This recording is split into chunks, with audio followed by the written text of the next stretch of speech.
క్రీస్తునందున్న ప్రియులకు ప్రేమతో వందనాలు తెలియజేయుచున్నాను. ఏప్రిల్ నెల 26వ తేదీ 2026. ఈరోజు దేవుడు మనకు చేస్తున్న వాగ్దానం ఏమిటనగా కీర్తనల గ్రంథము 31వ కీర్తన 23వ చరణం. యెహోవా భక్తులారా, మీరందరూ ఆయనను ప్రేమించుడి. యెహోవా విశ్వాసులను కాపాడును. గర్వముగా ప్రవర్తించు వారికి ఆయన గొప్ప ప్రతీకారము చేయును. ఆమెన్. నా ప్రియమైన సహోదరి సహోదరులారా, మనం ఆరాధిస్తున్న దేవుడు లోక రక్షకుడై ఉన్నాడు. సమస్త మానవాళి పాప విమోచన కొరకై రక్తము కార్చి ప్రాణం పెట్టిన ఏకైక దేవుడై ఉన్నాడు. ఇందులో ఎలాంటి సందేహం లేదు. ఆయనే సర్వశక్తిమంతుడు, ఆయనే సర్వాధికారి, ఆయనే సుప్రీం గాడ్. ఆయన పైన ఇంకొక దేవుడు లేడు. ఆయనే అత్యున్నతమైన వాడని, ఆయన అత్యున్నత స్థానంలో నివసించువాడని ఎలాంటి సందేహం లేకుండా మనము నమ్మాలి.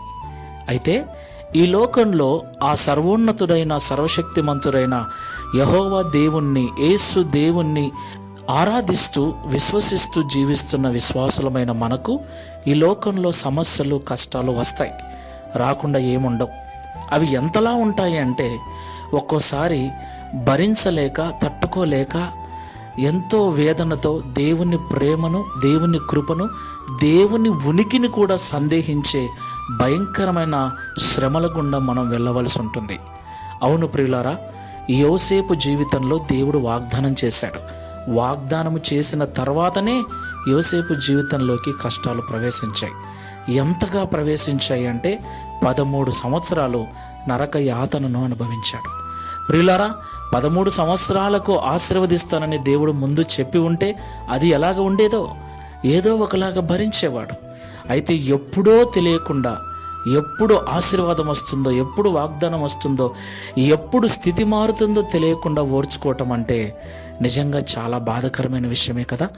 ఎన్నిసార్లు యోసేపు ప్రభు వైపు తిరిగి, అయ్యా ఇంకెప్పుడు నాకు విడుదల, ఇంకెప్పుడు మీరు చేసిన వాగ్దానం నా జీవితం నెరవేరుతుందని ఎన్నిసార్లు కన్నీళ్లతో ప్రార్థించుంటాడో కదా.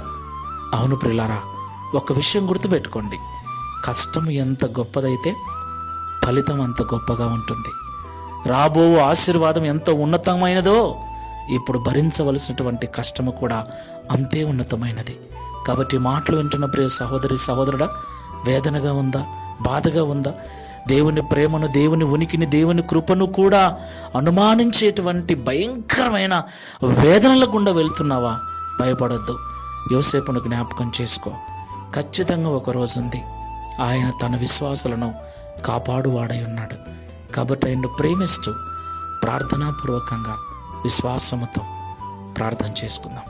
ప్రేమ స్వరూపుడా, పరిశుద్ధుడా, మీకు వందనములు చెల్లిస్తూ ఉన్నాం. ఈ ఉదయకాల సమయంలో మాతో మాట్లాడిన ప్రతి మాటను బట్టి స్తోత్రాలు. నిజమే తండ్రి, చాలాసార్లు నీ ప్రేమను, నీ ఉనికిని, నీ కృపను కూడా అనుమానించే స్థితిలోకి మేము దిగజారిపోయాం. దానికి కారణం మేము అనుభవిస్తున్న కష్టాలు, శ్రమలు, శోధనలు, నిందలు. అయ్యా, మా సహోదరులలో సహోదరీలలో కొంతమంది నిన్ను విడిచి, మీరు లేరని, ఇక విడుదల దొరకదని లోకంలో కలిసిపోయిన వారు ఉన్నారు. అయితే ప్రార్థనలో ఏకీభవిస్తున్న మాతో మీరు మాట్లాడినందుకు స్తోత్రాలు. ఓపికతో ఉండండి, ఇంకొంతకాలం ఓపికతో ఉండండి. యోసేపును విడిపించినట్లుగా, యోసేపును గొప్ప చేసినట్లుగా మిమ్మును గొప్ప చేస్తారని మాతో మాట్లాడినందుకు స్తోత్రాలు.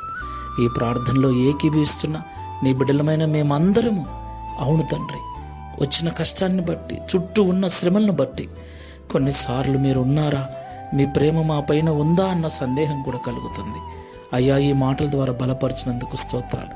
ఇక ఎన్నటికీ అలాగూ సందేహపడక విశ్వాసముతో ప్రార్థనాపూర్వకంగా ముందుకు వెళ్ళటకు సహాయం చేయమని ఈ దిన వాగ్దానం మా అందరి జీవితంలో నెరవేర్చి నీ నామమును మహిమపరచుకునమని యేసు నామములో ప్రార్థిస్తున్నాము తండ్రి. ఆమేన్. Praise the lord. God bless you all.